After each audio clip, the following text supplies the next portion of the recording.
Having an ego is most of the times the main reason why you start entrepreneurship, because you feel too good to work a 9 to 5, or you feel too intelligent to work for a boss, and you want to build something yourself, which is a good thing, which is, I think, how most men, masculine men, are meant to behave and meant to build, because we are not supposed to always listen, we're supposed to build, we're supposed to conquer, we're supposed to innovate. That's most of the time the reason, ego, to start a business and to pursue that dream. It ruined me twice.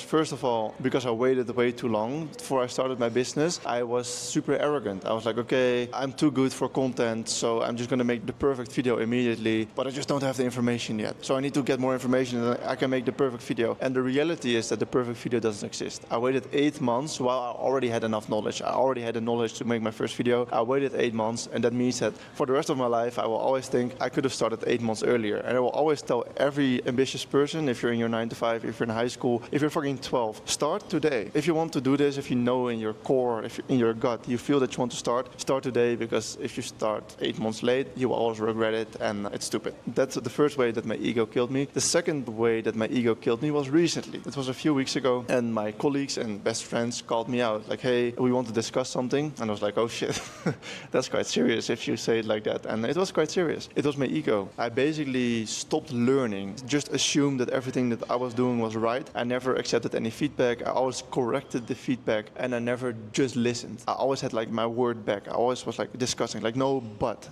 Sometimes you just have to say, yes, okay, you are right, and I'm going to improve. And I was never asking for feedback anymore as well. One of my best friends and colleagues, he sat me down and he was like, hey, bro, I think your ego is killing you a little bit right now. And I was like, oh, he eased into it with a more easy way of saying it, like, hey, I think we have to discuss something. I want you to grow in business, and I want you to continuously grow. You have to conquer this problem that you currently have, and I think your ego is acting up a little bit. I started thinking about it, and within 30 minutes we agreed, and I started learning again. I put my head down, be humble, learn again. And why did that happen? It happened because, first of all, I moved out of my parents' home, so I'm on my own, and that creates a lot of confidence. It creates this new picture of me online, and I'm now this tough entrepreneur traveling on his own, and I look very rich, even though I'm not super rich, but I'm spending money and I'm going out for dinners, and I have this new MacBook, and I live in this cool apartment and whatever. And you get attention online for that because it's the desired lifestyle. People want to live that life. So that's one way that I grew my ego. But also the woman attention. I'm a 6'7" blonde dude, and I'm trying to be muscular as well. I'm not there yet, but I have some muscles. So the women are attracted. They're attracted to you if you look healthy, if you live an entrepreneurial lifestyle. They're attracted to you. That's interesting to them. If you live a masculine lifestyle and you look kind of decent, which I hope to be. I'm not saying that about myself because I'm humble. You can make the decision for yourself. And that also built up my ego to eventually stop me from being humble and stop from learning. You have this lifestyle and everyone online thinks that you're cool. So you kind of have that confidence and you're like, oh, I'm the tough guy. So now I know what I'm doing. Your business is working, you get paid, and your income is growing. So you're like, oh, I'm this tough guy. And the second way, you get a lot of attention from females, from women. You sleep with multiple girls and you're like, oh, fuck, I'm this tough guy. Because at home, I didn't have this. But now all the girls are attracted to me. In the gym, I'm being stared at and they're flirting with me. And it's so easy for me right now. I always had like 16 likes on Tinder and now I have 200. Oh, I'm the tough guy. It's normal. But you need someone around you to tell you like, hey bro, shit is turning downwards. You're going that way. you need to go that way again. You need to be learning. You need to be humble. You need to be studying. You need to sit in silence and think and discuss with yourself like, okay, fuck. What is going wrong right now? What could I be improving on? Instead of like, I'm the tough guy. That's not the way that you should be approaching. Good example, Robert Kiyosaki is one of the guys that we work with, the writer of Rich Dad Poor Dad. I think the most successful educational finance book of all time, if I'm not mistaken, internationally known. And we work with him, with his YouTube channel. And Josh, the guy that I work for, that hires me as a contractor, he always tells this analogy that he would come there every Sunday morning to record videos for the channel. And every Sunday morning that Josh went to Robert Kiyosaki's house, Robert Kiyosaki would be either reading a book, taking notes, or watching a video and taking notes, what he could learn from it. And that guy is a multi-billionaire. He has too much money.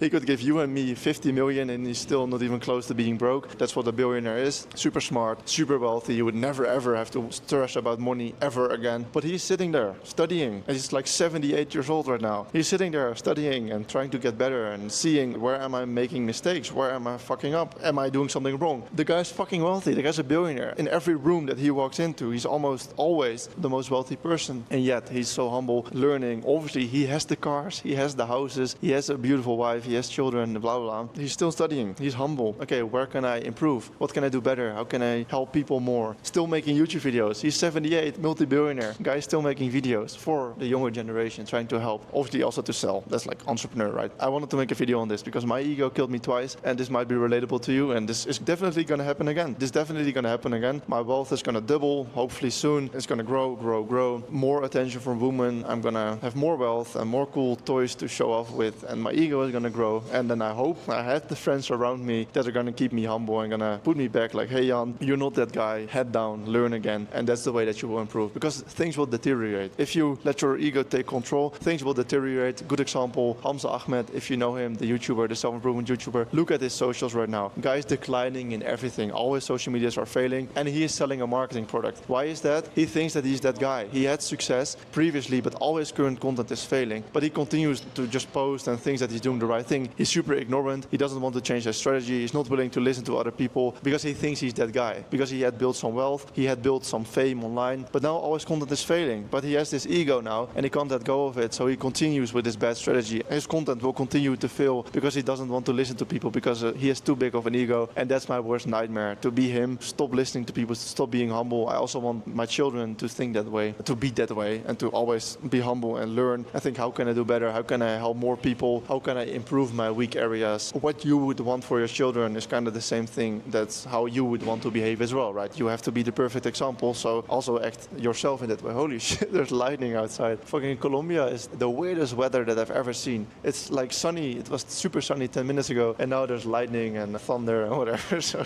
whatever. Not relevant for the video, but I want to keep it in because these videos are authentic. I'm just documenting anyway. This is one of the lessons. My ego was killing me. Don't let this happen. It's gonna happen. Realize sometimes, like, okay, am I posting too much bullshit on YouTube or too much bullshit on Instagram? Am I sleeping with too many women? Is my ego still in check? Okay, or ask a friend, hey, do you think my ego is killing me? And if it's a good friend, he would be honest. And sometimes it's no, and sometimes it's like leaning towards yes. You have to change it and put your head down and be humble again. Thanks for watching. Don't have anything to sell you because I run an actual business, so I'm not reliant on course, sales or whatever. You can subscribe if you want to follow my journey. For the rest, I hope you have a wonderful day. Peace.